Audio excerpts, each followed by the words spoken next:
여러분 어떻습니까? 여러분 어떻습니까? 그렇게 될 줄로 믿습니다. 아멘. 주 안에서 승리하는 복된 삶이라는 제목으로 함께 은혜를 받기를 원합니다. 우리 예수님이 우리의 정체성을 이야기해 주고 있습니다. 세상과 우리의 관계는 어떤 관계인가? 세상이 너희를 미워하면 너희보다 먼저 나를 미워한 줄 알라. 19절에도 세상이 너희를 미워하느니라. 20절에 너희도 박해할 것이요. 23절에 나를 미워하는 자는 또 내 아버지를 미워하느니라. 24절에 또 미워하였도다. 25절에 그들이 이유 없이 나를 미워하였다. 그렇게 말하는 것을 볼 수가 있습니다. 오늘 본문 18절부터 17장으로 넘어가기까지 계속 미워한다는 말을 7번이나 이야기하고 있습니다. 16장에 가면 박해한다, 출교한다, 죽인다 라는 말이 나옵니다. 이것이 세상과 우리의 관계를 말해주고 있습니다. 참 받기 어렵죠. 예수 잘 믿으면 세상에서 칭찬받고 존경받고 세상이 너희들을 사랑하리라 그렇게 말하면 얼마나 좋겠어요. 그게 아니라는 거예요. 그러면 우리가 세상에 해피하고 살아가야 됩니까? 도피하고 살아가야 됩니까? 그럴 수도 없습니다. 세상에 들어가서 살아가야 합니다. 세상을 또 정복해야 됩니다. 그래서 세상과 나와의 관계를 오늘 말씀을 통해서 잘 정리하고 이 세상에서 주 안에서 승리하는 삶을 살아갈 수 있기를 주의 이름으로 축원합니다. 첫째는 세상이 나를 미워하는 이유가 뭔가? 세상이 왜 나를 미워할까? 예수 믿는 사람을 왜 미워할까? 첫째는 세상이 예수님을 알지 못하기 때문에 미워합니다. 21절에 그러나 사람들이 내 이름으로 말미암아 이 모든 일을 너에게 하리니 이는 나를 보내신 이를 알지 못함이니라. 나를 보내는 하나님 알지 못하고 예수님을 알지 못하기 때문에 세상은 예수 믿는 나를 미워한다는 겁니다. 예수님 또 겟세마네 동산에서 이런 기도를 합니다. 누가복음 23장 34절에 예수께서 이르시되 아버지 저들을 사하여 주옵소서 자기들이 하는 것을 알지 못함이니이다 하시더라. 예수님을 십자가에 못 박는 그 일을 알지 못하고 지금 행하고 있다는 겁니다. 바울도 예수를 알지 못했을 때는 믿는 자를 잡아 죽이는데 앞장섰습니다. 비방자가 되었고 박해자가 되었고 폭행자가 되었습니다. 디모데전서 1장 13절에 내가 전에는 비방자요 박해자요 폭행자였으나 도리어 긍휼을 입은 것은 내가 믿지 아니할 때 알지 못하고 행하였습니다.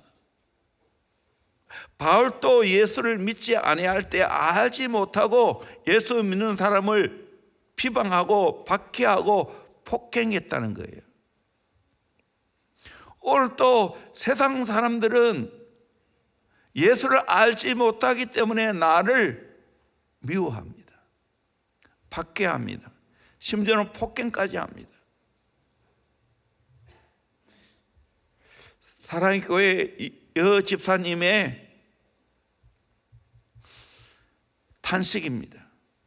그분은 학적인 면에서 자기 영역을 탁월하게 개척하는 좋은 교수입니다. 남편도 물리학계의 두각을 드러내는 교수입니다. 남편과 아내 둘 다 교수니 얼마나 똑똑한 사람이겠습니까? 이분이 10여 년 전에 예수를 믿고 주님을 만났습니다. 세상에 속해 있던 자기가 하나님의 소유가 되었다는 황홀한 기쁨을 맛보았습니다.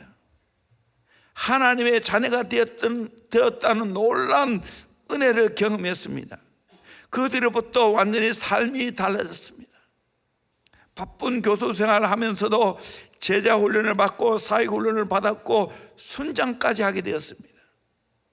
그런데 그의 남편과 그가 모시는 시어머니는 아직 예수를 알지 못하기 때문에 아침마다 일어나서 불경을 읽고 참배를 하고 있습니다. 어떤 때는 새벽 일찍 일어나서 물을 떠놓고 절을 합니다. 이런 부부가 한 지붕 밑에 산다는 것 상상해 보십시오.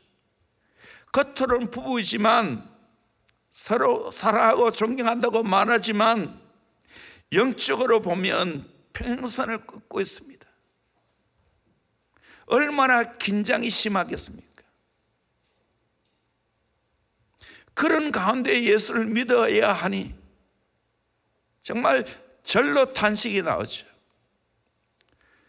그래서 옥하는 목사님 살아 계실 때, 목사님, 제가 학교에서 강의하고 오후에 집으로 돌아와서 대문을 열고 들어가려고 하면 나도 모르게 시험 호흡을 크게 쉽니다. 하고 들어간다는 거예요. 왜? 들어가는 순간 영적인 전투가 벌어지기 때문입니다. 신랑이 아직 하나님을 알지 못하고 시어머니가 하나님을 알지 못하기 때문에 미움받고 박해를 받는 거예요. 내가 예수를 안 믿었다면 아무 그런 미움과 박해가 없을 건데, 내가 예수 믿기 때문에 남편과 시어머니가 내게는 원수가 되는 거예요. 그들도 괴롭죠. 이때 어떻게 해야 됩니까? 포기하면 됩니까? 그들에게 맞춰주면 됩니까? 아닙니다. 이미 내가 진리를 발견했고 예수를 믿게 됐는데 내가 눈물로 그들 위해서 중보해야 되죠. 내가 미움당하면 그 미움당함을 내가 받아야 되죠. 이것이 우리 그리스도인이 해야 할 일입니다. 두 번째로, 우리가 예수님을 바로 알고 믿지 못하기 때문에 또 미움당할 수가 있습니다. 이거 완전히 반대입니다. 내가 예수님을 바로 알고 바로 믿었다면 얼마나 좋겠습니까? 그런데 사실 오늘 교회 안에는 교회는 나와주고 있지만 예수님을 바로 알지 못하고 믿지 못하는 경우가 꽤 있습니다. 인도의 간디는 인도의 그리스도는 남겨두고 그리스도의 교회는 가져가라, 그렇게 말했어요. 그리스도는 좋은데 예수 믿는 사람은 싫다는 거예요. 그 이유는 그 인도의 역사를 저도 영상을 통해서 많이 봤는데, 예수 믿는 사람들이 인도 사람을 굉장히 괴롭혔어요. 특별히 영국이 굉장히 착취를 많이 했어요.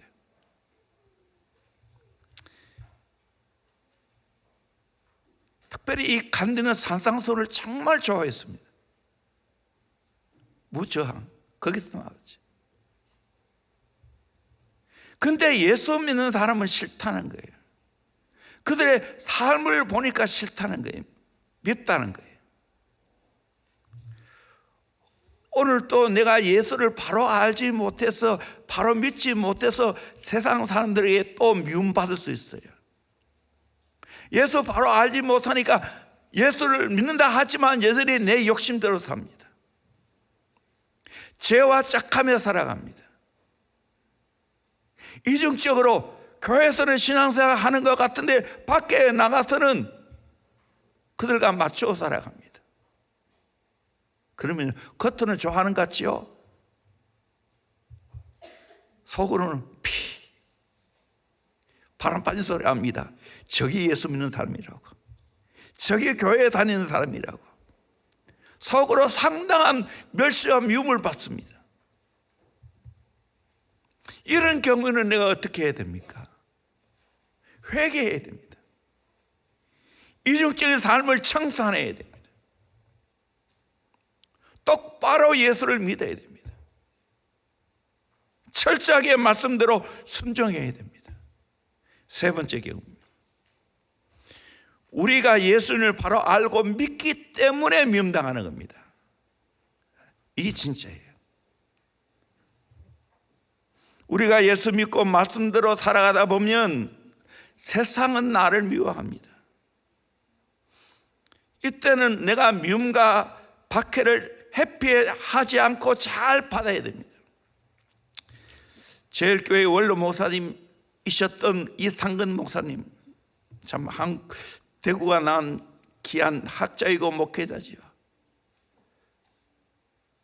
성경 신구약 성경을 다 주석을 했어요. 그분이 얼마나 학자로서 공부를 많이 한 자이라는 것을 주석을 읽어보면 알 수 있어요. 그분이 1945년 해방 직후의 이야기입니다.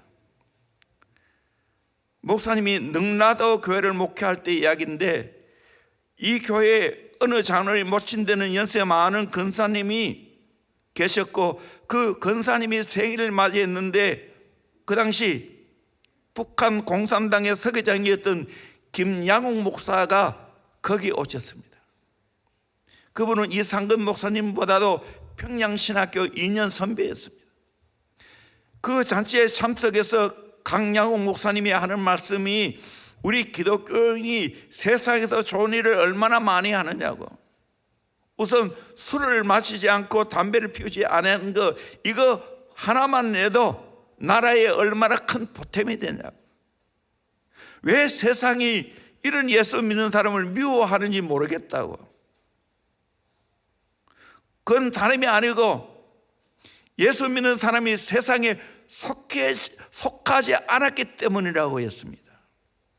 그 말을 하는 걸 들으면서 이상근 목사님은 정말 귀한 말씀이다, 그렇다, 마음속에 그를 존경하는 마음까지 느꼈습니다. 근데 놀란 것은 그 잔치가 파하고 집에 돌아와서 조금 있으니까 신문에 또 거리마다 큰 대자보 광고가 붙었습니다. 강양호 목사가 공산당 서기장에 임명되었다는 겁니다. 그렇다면 조금 전에 잔치할 그때 벌써 서기장으로 임명되지 않았겠습니까? 그런데 그 사실을 깜짝같이 감추고 예수 믿는 사람이 세상에 미움당한다고. 그런데 그는 실제는 교회 편에 서지 않았습니다. 미움을 주는 세상 편에 섰습니다. 공산주의 편에 섰습니다. 그걸 보면서 세상과 짝하는 강양호 목사를 보면서 탄식했다는 거예요. 우리는 어떻게 살아가야 됩니까? 강양호 목사와 같이 살면 안 됩니다. 세상에 속하고 세상에서 내가 출세하려고 하면 강양호 목사처럼 살아갈 수가 있습니다.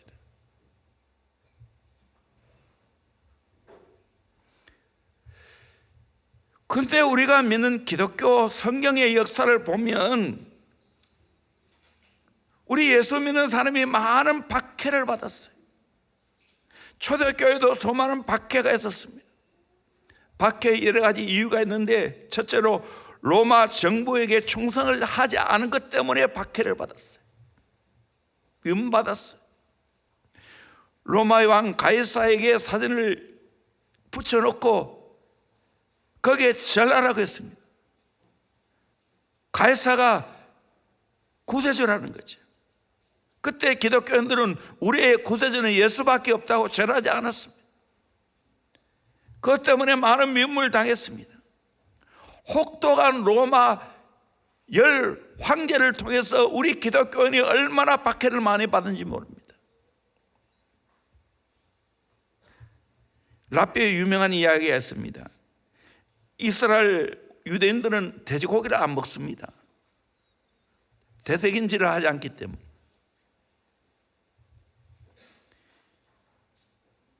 어느 랍비가 돼지고기를 먹으라는 그 강요에 거부를 했습니다. 먹을 수 없다고.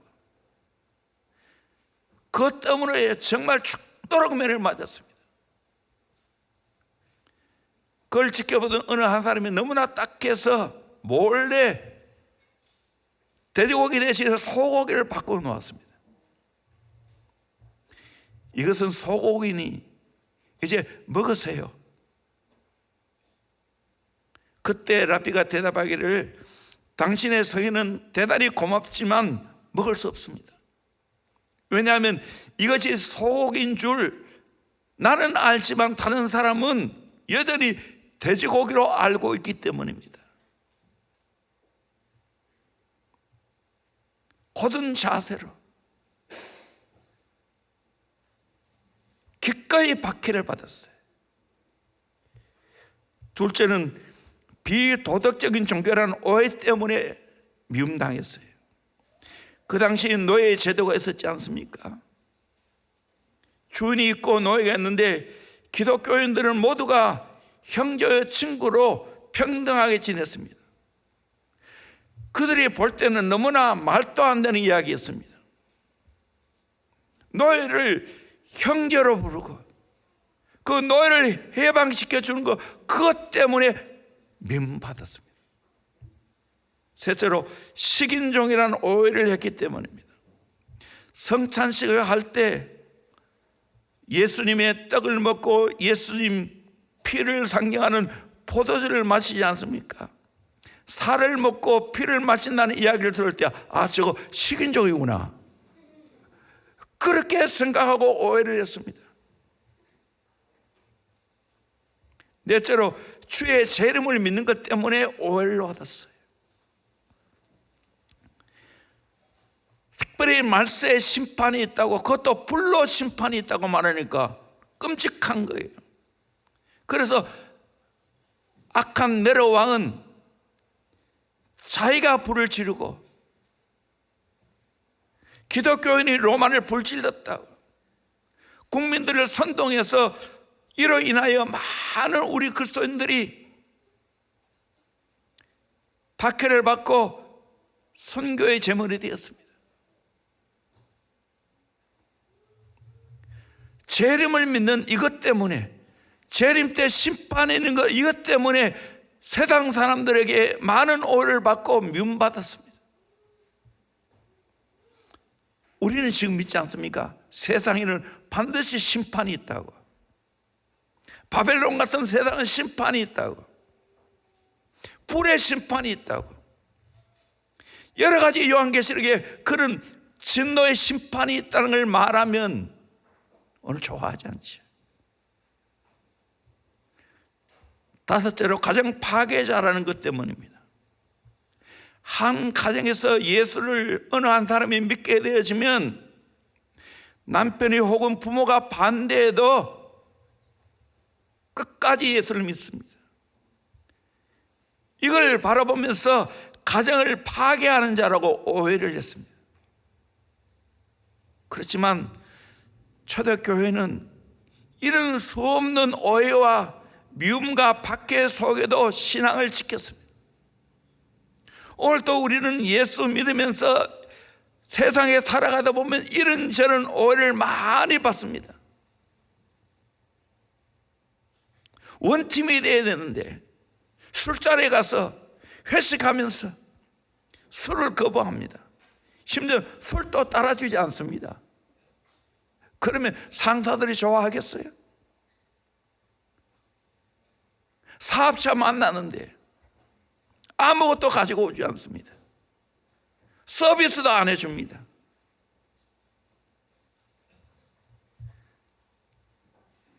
그로 인하여 미움을 받을 수 있고 거래가 안 되고 또 위의 자리에 올라가는 것을 포기해야 될 때 있지. 만년 개장할 수도 있지. 근데 성경은 예수 믿다가 당하는 그 손해, 미움당하는 거 오히려 복이라고 말하고 있어요. 그 이겨내야 된다고 말하고 있어요. 우리 마태복음, 우리 예수님의 산상수훈에서 말하고 있는데 5장 10절에서 12절까지 말씀을 같이 보도록 합니다. 시작. 의를 위하여 박해를 받은 자는 복이 있나니 천국이 그들의 것임이라. 나로 말미암아 너희를 욕하고 박해하고 거짓으로 너희를 거슬러 모든 악한 말을 할 때에는 너희에게 복이 있나니 기뻐하고 즐거워하라. 하늘에서 너희의 상이 큼이라. 너희 전에 있던 선지자들도 이같이 박해하였느니라. 아멘. 내가 의를 위하여 살아가면서 박해받는 거 복이 있다고. 천국이 그들의 것이라고. 예수님 때문에 욕을 먹고 박해당하고 거짓으로 너희를 거슬려 악한 말을 할 때 너에게 복이 있다고 말했습니다. 오히려 그때는 기뻐하고 즐거워해야 된다고 말하고 있습니다. 왜? 하늘에서 상이 크기 때문입니다.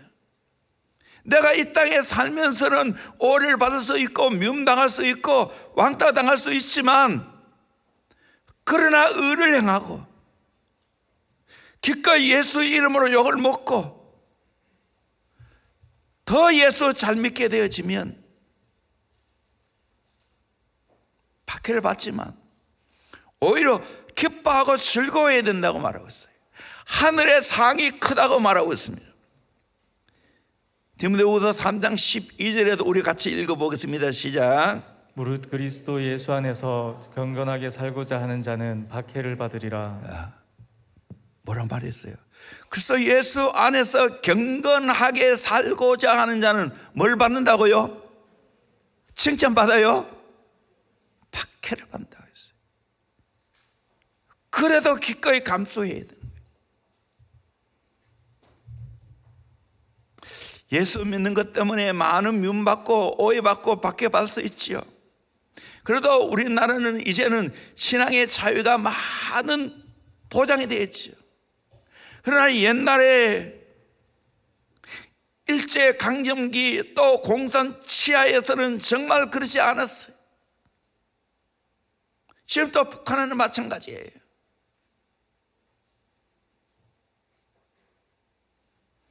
근데 우리는 예수님 때문에 미움 당할 수 있어요. 각오해야 돼요. 오늘 또 농촌 시적 불악에 들어가면 예수 믿는 것 이 한 가지 때문에 동네에서 왕따를 당합니다. 빌려주지도 않아요. 상대를 하지 않으려고 그래요.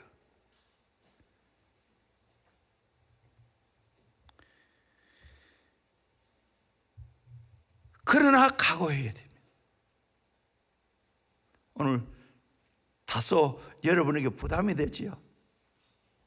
그러나 우리는 말씀대로 살아야 돼요. 가면 갈수록 예수 믿는 것이 힘든 사회가 되어지고 있어요. 코로나를 거치면서 우리 기독교인들이 교회가 때로는 얼마나 미움당했어요. 계속해서 지금 성평등 소수인권을 위한 포괄적인 차별금지법 이름은 바꿔놨지만 다 똑같은 거예요. 우리는 목숨 걸고 이거 반대해야 돼요. 반대하면서 미움당하고 박해받아도 반대해야 되는 거예요. 왜? 성경적이지 않기 때문에. 오히려 예수 믿는 것을 방해하기 때문에. 소수 인권 이야기하면서 다수 인권을 침해하고 있어요.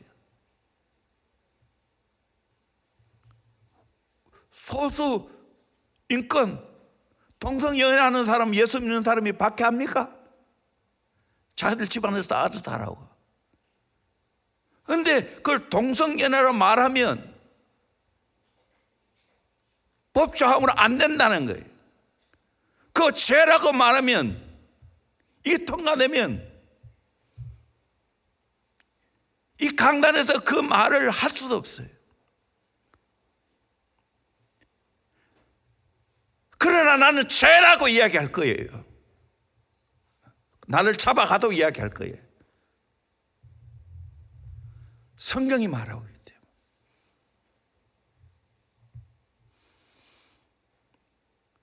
가면 갈수록 이 악한 세상에 이런 가운데 우리는 코별되게 살아가야 됩니다. 자, 그러면 이런 세상 속에서 우리가 주 안에서 승리하는 삶을 살아가야 됩니다. 어떻게 하면 승리할 수 있을까? 지금부터 잘 들어야 됩니다. 첫째는 나의 소속을 분명히 해야 됩니다. 우리 요한복음 15장 18절에서 20절까지 말씀을 같이 봅니다. 시작. 세상이 너희를 미워하면 너희보다 먼저 나를 미워한 줄을 알라.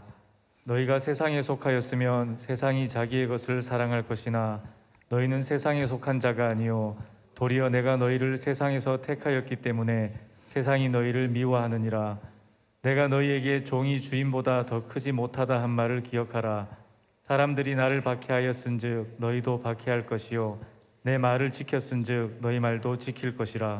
아멘. 예수님이 말하고 있다 제자들에게 세상이 너희를 미워하는 걸 보면 너희보다 먼저 나를 미워하기 때문에 내게 속한 너희들 미워하는 거다. 내가 너희를 선택했기 때문에 세상이 너희를 미워한다. 너희를 박해하기 전에 나를 박해했다. 그러게 너희들은 내게 속한 자라는 이 확실한 소속을 분명히 해야 된다라고 말하고 있습니다. 다시 말하면 분명한 정체감을 가져야 된다는 거예요. 이 세상에서 살아가면서 나는 철저하게 예수께 속한 자라고요. 나는 교회에 속한 자라고 소속을 분명히 해야 됩니다. 예수님 당시도 바리새인과 서기관들이 계속해서 예수님을 향하여 미움을 가졌습니다. 또 예수님을 따른 제자들도 동일하게 미워했습니다. 잡아 죽였습니다. 예수 믿기 전에는 우리는 모두 세상에 속한 자입니다. 영적으로 보면 마귀에게 속한 자들입니다. 그런데 예수 믿고 죄와 사망에서 자유를 얻고 이제는 나는 사랑스러운 하나님의 자녀가 되었습니다. 예수님께 속한 자가 되었습니다. 그러기에 영적으로 보면 세상과 마귀는 우리 편이 아닙니다. 자기 편이 아니기 때문에 우리를 미워하고 박해하는 겁니다.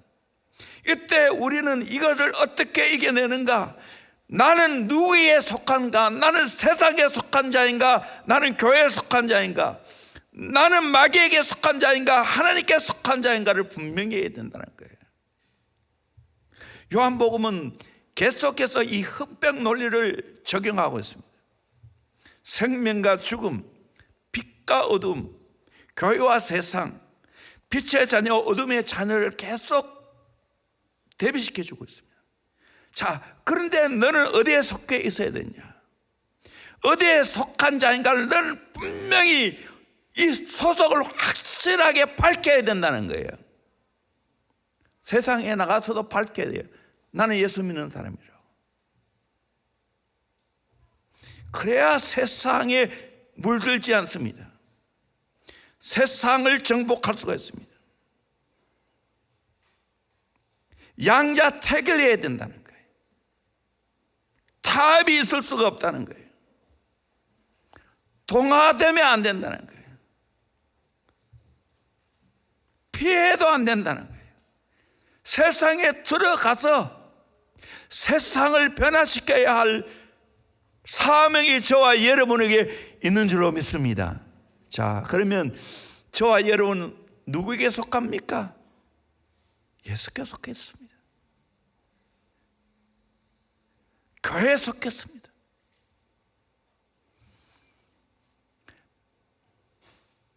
여전히 아직 세상은 마귀가 판을 치고 있고 세상 사람들이 판을 치고 있습니다. 실제로 우리 학교에 가면 10명 중에 1명 예수 믿는 사람 안 나와요. 직장 가면 대부분 숨기고 있어요. 왜?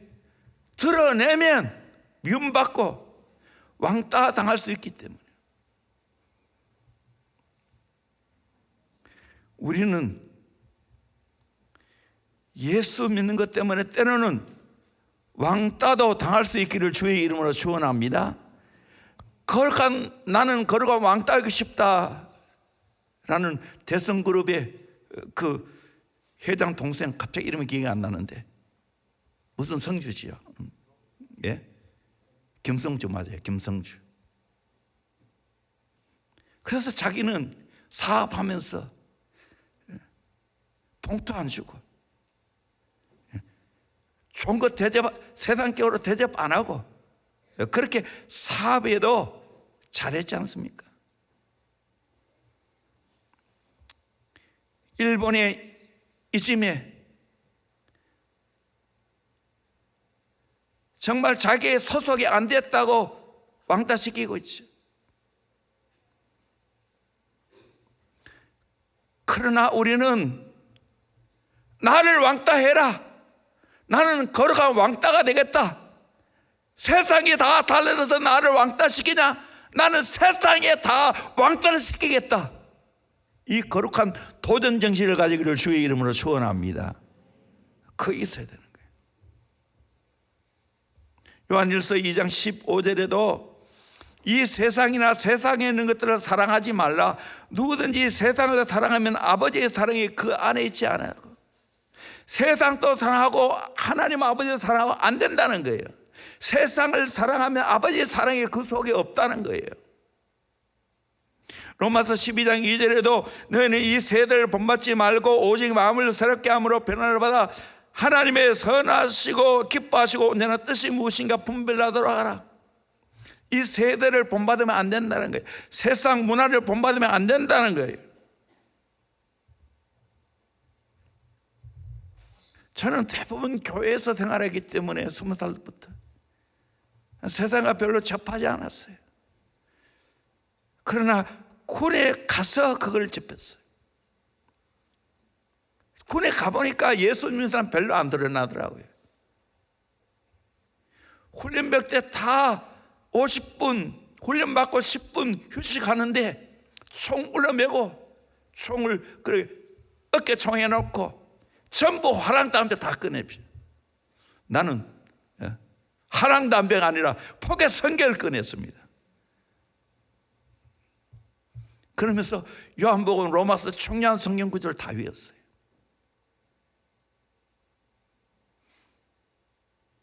성경 읽다가 지난번에도 한번 이야기했지만 불교 군정병이고 우리 내 반에 내 반장에 있는 이름도 잊어버리자. 이성봉, 그것도 대구 사람이에요.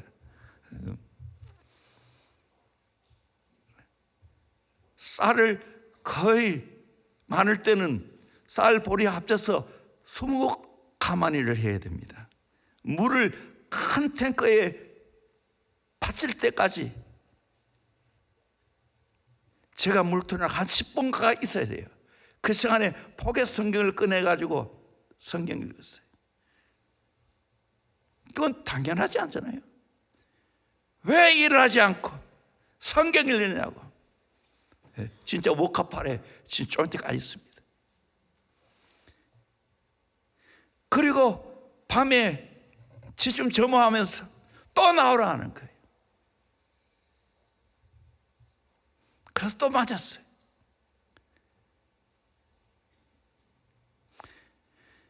그런데요, 맞고 2층 침대에 올라가서 정말 누웠는데 얼마나 행복했는지 말할 수 없는 주님의 위로가 있었어요.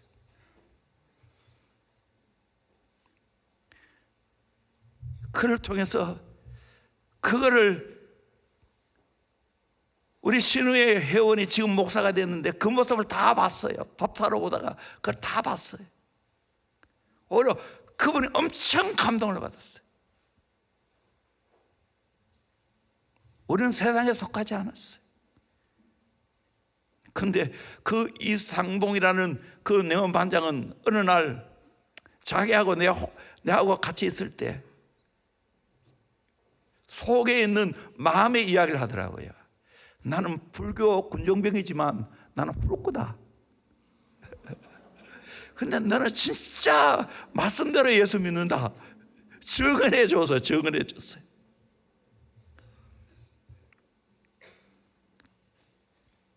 요한 1서 5장 4절에 무릇 하나님께로부터 난 자마다 세상을 이기느니라. 세상을 이기는 승리는 이것이니 우리의 믿음이니라.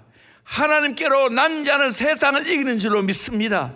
세상을 이기는 승리는 이것인데 우리의 믿음이니라. 예수를 믿으면 세상을 이기게 될 줄로 믿습니다. 세상의 승리자가 될 줄로 믿습니다. 그래서 세상을 정복해 가는 거예요. 내 힘으로 정복 못해요. 예수를 잘 믿으면 정복하게 될 줄로 믿습니다. 예수님이 내 편 되시고 예수님이 도와주시는 거예요. 두 번째로 삼위 하나님이 함께 하신다는 걸 확신해야 됩니다. 요한복음 16장 32절에 보라 너희가 다 각각 제 것들을 흩어지고 나를 혼자 둘 때가 오나니 벌써 왔도다. 그러나 내가 혼자 있는 것이 아니라 아버지께서 나와 함께 계시느니라. 내가 혼자 있지 않다고. 다 제자를 떠났지만 그러나 하나님 아버지는 나와 함께 하신다고. 맞습니다. 오늘 또 내가 인생에 힘들고 어려워도 예수님만큼 힘들고 어렵겠습니까? 그런데 예수님은 어떻게 십자가를 졌습니까? 하나님 아버지가 나와 함께 한다는 확신을 가졌기 때문입니다. 오늘 또 인생 살아가면서 험악한 세상 살아가면서 한많은 세월 살아가면서 우리가 이 세상에서 승리자가 될 수 있는 것은 우리 힘이 아니에요. 우리가 함께 하시는 주님이 나와 함께 하시면 승리하게 될 줄로 믿습니다. 당당하게 될 줄로 믿습니다. 비굴하게 살지 않을 줄로 믿습니다. 임명진 목사님이라고, 이분 또 유명한 목사님인데, 그분의 책을 읽다가 이런 이야기하는 것을 제가 보았어요. 목사님이 아는 친구들 한 분이 실직을 당했습니다. 우연히 어느 모임에서 집사님을 만났는데 깜짝 놀란 것은 목사님이 상상하고 염려했던 것보다 얼굴빛이 아주 좋고 아무렇지도 않는 그런 표정이었어요. 그래서 물어봤습니다. 지사님, 회사 그만두셨다는 것을 제가 들었는데 어떻게 지내십니까? 목사님, 저 잘 지내고 있습니다. 근데 목사님, 제가 회사를 그만둔 것이 아니고 회사에서 쫓겨났습니다. 처음에 회사에서 쫓겨날 때는 정말 막막하더래요. 아이들이 잔뜩 있지. 이런 가운데 내가 어떻게 살아야 하는가. 그런데 현실을 현실 그대로 받아야 되겠다는 마음이 들더랍니다. 이것저것 속상하기도 하고 어떻게 살아갈까 생각하면 답이 없습니다. 그런데 하나님 생각하니까 용기가 생겼더라는 거예요. 설마 하나님이 나를 굶기시겠어? 하나님 알아서 하십시오. 지금까지 내 인생 내 마음대로 살지 않았지 않습니까?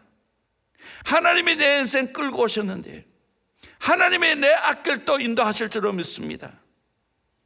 그래서 하나님께 다 맡기고 회사를 그만두고 난 후에 아내와 함께 차에다가 쌀을 싣고 반찬 싣고 먹을 것을 싣고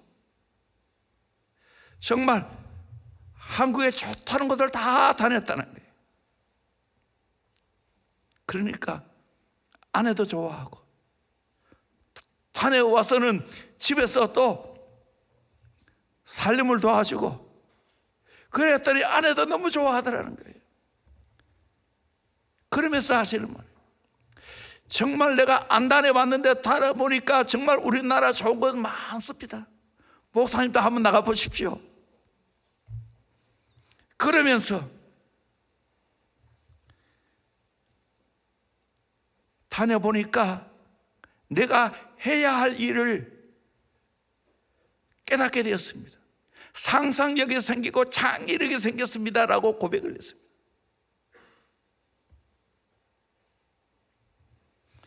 이렇게 믿음이 있으면 담대한 마음이 생깁니다. 영적인 싸움도 마찬가지입니다. 하나님이 나와 함께 하신다는 믿음이 있으면 세상이 감당치 못할 하나님의 사람이 되는 줄로 믿습니다. 여러분, 이 험악한 세상에서 어떻게 이 세상에서 승리자가 될 수 있을까요?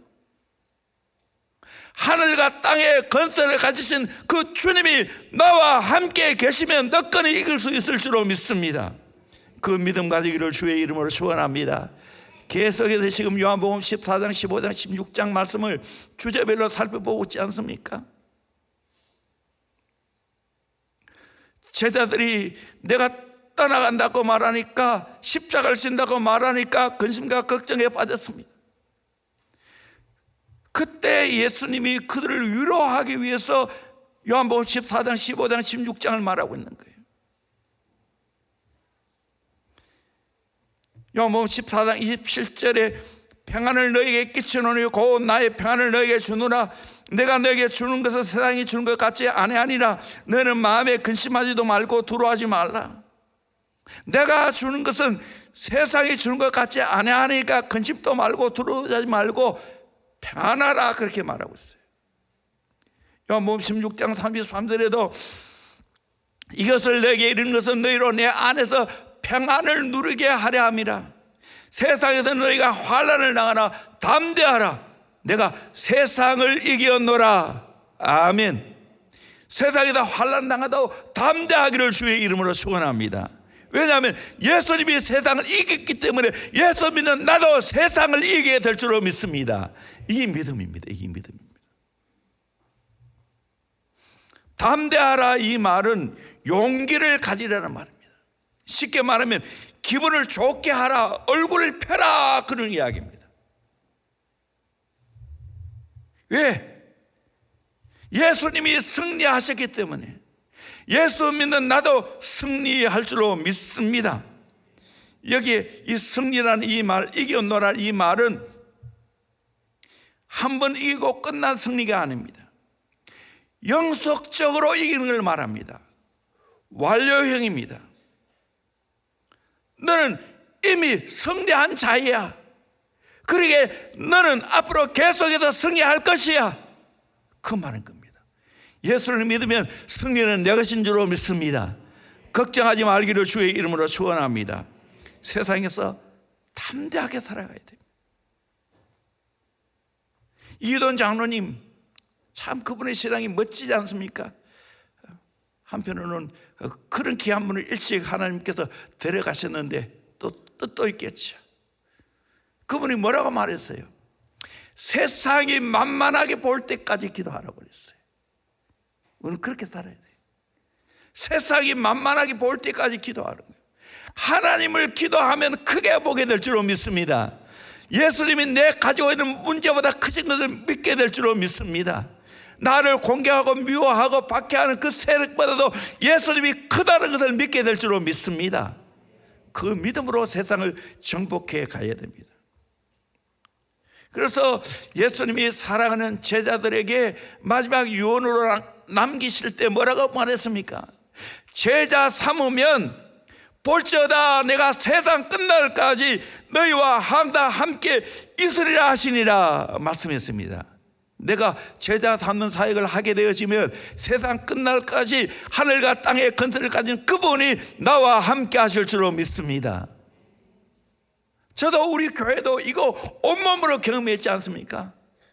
제자 삼는 사역을 할 때 주님이 나와 함께 하시는 수많은 증거를 얻지 않았습니까? 앞으로 더 가정 안에서 교회 안에서 이 제자를 삼아야 돼요. 그러면 다 주셔야. 저는 이걸 믿어요.